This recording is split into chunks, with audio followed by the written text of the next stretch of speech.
Hi everyone, this is my audience. Whoop, there we go. And this is my informative speech. So how many of you have ever been in a physical activity or some kind of physical exercise? I have. Alright, how many of you have been injured? I have. Okay, how and why did this happen? Well, today I'm going to tell you some causes, some preventions, and some injuries that you might have heard of.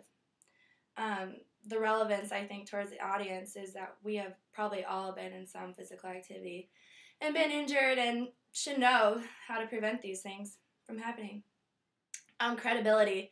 I've been dancing for 17 years, going on 18, so I've been there, done that, all that great stuff. My first is causes of injuries. Time duration and body health would be a major point. Intensity of the workouts you're doing, like total hours of the day. How, if you're doing 2-a-days, how many hours it's your 2-a-days, and all that stuff, and it has a good effect on your body. Bad effect on your body. Eating disorders, that comes more for like dance. I believe in that era for physical looks and everything, and that can hurt you. You can be doing a big, huge move and just pass out and get sent to the hospital, and there's an injury right there. Environmental, like for football players, being on turf rather than just a normal like high school football field. For dance-wise, like instead of dancing on a cement floor, you have floors with springs on them that can cause major hip, knee, all those kind of injuries. I found all of these on stopsportsinjuries.org, and the environmental also would probably be temperature. If you're not warmed up and you're starting to work out in a cold environment, you can pull muscles and all that great jazz. Next, I'm going to inform you on the different types of injuries, which comes my visual aid. And here it is. Okay. The first one you probably are more common with is shoulder injuries. It's when your humerus bone right here, I don't know, oh, okay, there we go. Humerus bone right here pops out of the glenoid, and that's from like throwing your shoulder away from your body. It can be anterior or posterior.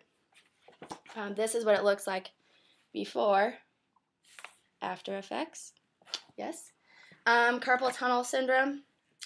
This is when the median nerve, oh, there we go, the median nerve right here has pressure on it, and it kind of cuts off the function of the nerves and puts pressure, pressure on your nerves, and it makes your fingers numb or there's pain.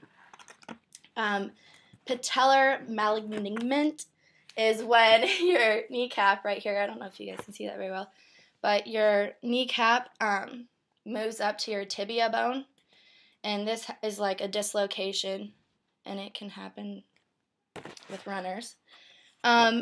This one right here, the anterior impingement, is when your tibia touches your talus, which is the top of your ankle, and it rubs up against it, and that's like a stress fracture.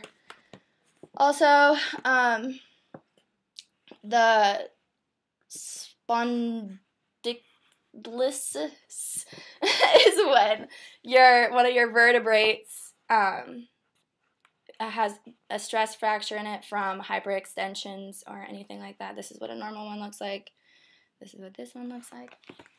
And another one would be a stress fracture of the femoral neck, which is when your femur has a little stress fracture in it from pressure or weight being on it. This one isn't that common. So that's it for my injuries, and I found all of these at NYU Medical Center. Last, I'm going to inform you about how to prevent these things from happening. Be mindful of your body.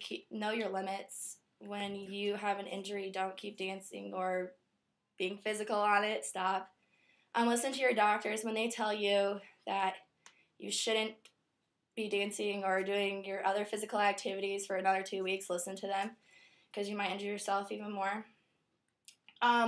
Someday we might be future parents of children who are going to be active in some way or shape, form. Make sure that they're going at a steady level. Don't push them to a higher level when they're not ready for it. This can cause, I've seen it, it's caused depression, it's caused major stress, it's caused them to get burnt out early in age. Body development, for example, would be point for dance. You have to go to the doctor and make sure that your ankles are strong enough, or else you can ruin them for the rest of your life if you start too early. I found these at stopsportsinjuries.org, and I hope this was enough information for you guys and you enjoyed my speech.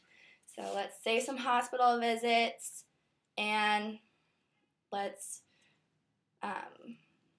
use these preventions and know these causes and injuries to help ourselves save some hospital bills. Thank you.